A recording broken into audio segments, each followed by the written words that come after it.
Welcome back मित्रांनो, तुमचं सूस cakes and किचनमध्ये स्वागत आहे। आज मी तुमच्यासोबत एक अतिशय पौष्टिक, चविष्ट आणि पारंपरिक पदार्थाची रेसिपी शेअर करणार आहे। ते म्हणजेच गुळाची लापशी खीर। ही खीर खायला जितकी स्वादिष्ट आहे तितकीच आपल्या आरोग्यासाठीही फायदेशीर आहे। चला तर रेसिपीला सुरुवात करूया। सर्वात आधी आपण इथे एक कढई घेतलेली आहे, त्यामध्ये 1 वाटी आपण लापशी घेणार आहोत। लापशी म्हणजेच तुटलेलं गहू। ही लापशी आपल्याला व्यवस्थित भाजून घ्यायची आहे। लापशी भाजण्यासाठी गॅसचा फ्लेम अगदी मंद ठेवायचा आहे। मंद आचेवरच ही लापशी व्यवस्थित आपण भाजून घेणार आहोत। गॅसचा फ्लेम जर तुम्ही हाय ठेवला तर ही लापशी करपण्याची शक्यता असते, त्यामुळे गॅसचा फ्लेम अगदी मंद ठेवायचा आहे। आपल्याला ही लापशी गोल्डन ब्राउन होईपर्यंत भाजून घ्यायची आहे। लापशीमध्ये जीवनसत्वे आणि खनिजे असतात, त्यामुळे लापशी पचायला हलकी असून दीर्घकाळ पोट भरल्यासारखे वाटते। वजन नियंत्रणात ठेवण्यासाठी आणि पचन सुधारण्यासाठी लापशी उपयुक्त ठरते। ही खीर खायला जितकी स्वादिष्ट आहे तितकीच आपल्या आरोग्यासाठीही फायदेशीर आहे। अशाच आरोग्यदायी आणि स्वादिष्ट पारंपरिक रेसिपीज पाहण्यासाठी तुम्ही अजून चॅनलला सबस्क्राइब केलं नसेल तर सबस्क्राइब करा आणि बाजूला असलेलं बेल आयकॉन सुद्धा दाबा, म्हणजे जो काही नेक्स्ट व्हिडिओ येईल त्याचं नोटिफिकेशन सर्वात आधी तुम्हाला येईल आणि तो व्हिडिओ तुम्ही लगेच पाहू शकता। बरेच जण लापशी न भाजता वापरतात, पण तुम्ही अशा प्रकारे लापशी भाजून खीर बनवली तर ती चवीला अतिशय चवदार लागते।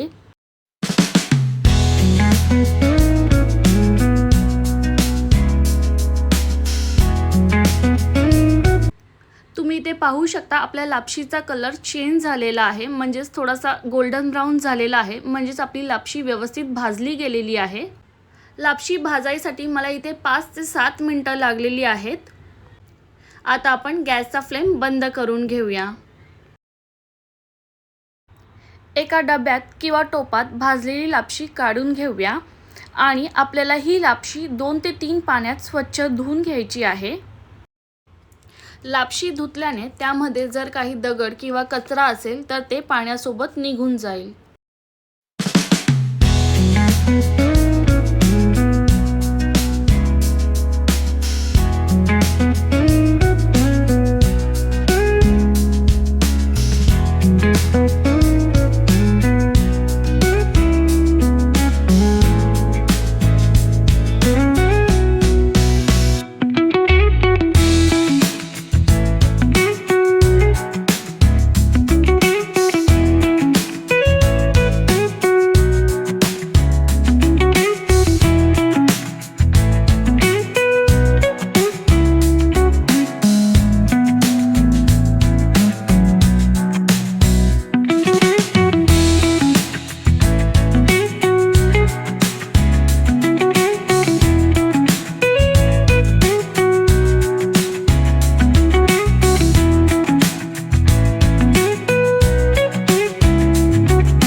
लापशी आपली व्यवस्थित धुवून झालेली आहे।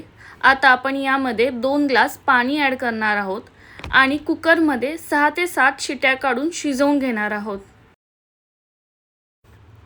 लापशी शिजल्यावर फुलते, त्यामुळे मी इथे 2 ग्लास पाणी वापरलेले आहे। मी इथे कुकरच्या 7 शिट्या काढून घेतलेल्या आहे आणि मग कुकरचा गॅस बंद केलेला आहे।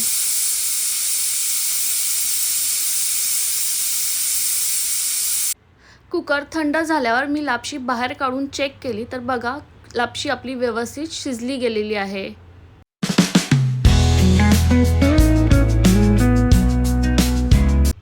रवीच्या सहाय्याने आपण ही लापशी थोडीशी घुसळून घेऊया।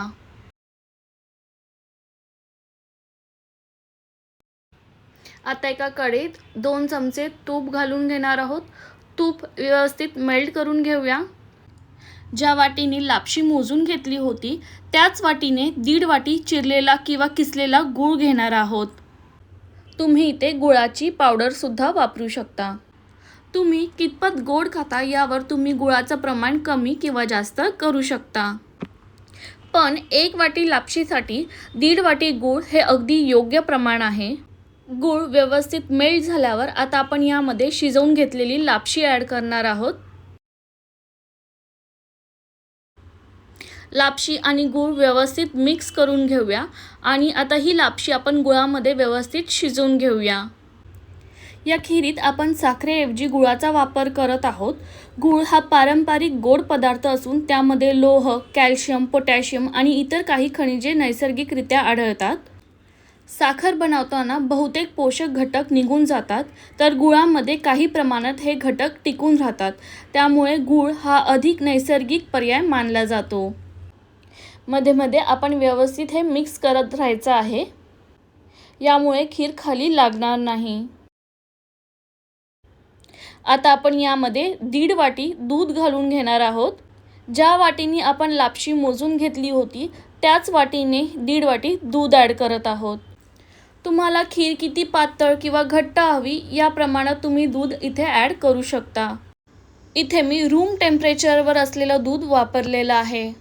हे व्यवस्थित मिक्स करून घेऊया आणि आता लापशीला दुधामध्ये शिजवून घेऊया. 5 ते 7 मिनिटं झालेली आहेत. आपली लापशी मस्त दुधामध्ये शिजलेली आहे आणि अशा प्रकारे आपली मस्त खीर तयार झालेली आहे. आजची गुळाची लापशी खीर ही रेसिपी तुम्हाला कशी वाटली नक्कीच कमेंट करून सांगा. रेसिपी आवडली असेल तर व्हिडिओला लाईक करा. चॅनलला अजून सबस्क्राईब केलं नसेल तर सबस्क्राईब करा आणि अशाच पारंपरिक व आरोग्यदायी रेसिपींसाठी आमच्यासोबत जोडलेले राहा. धन्यवाद. पुन्हा भेटूया एका नवीन रेसिपीसह.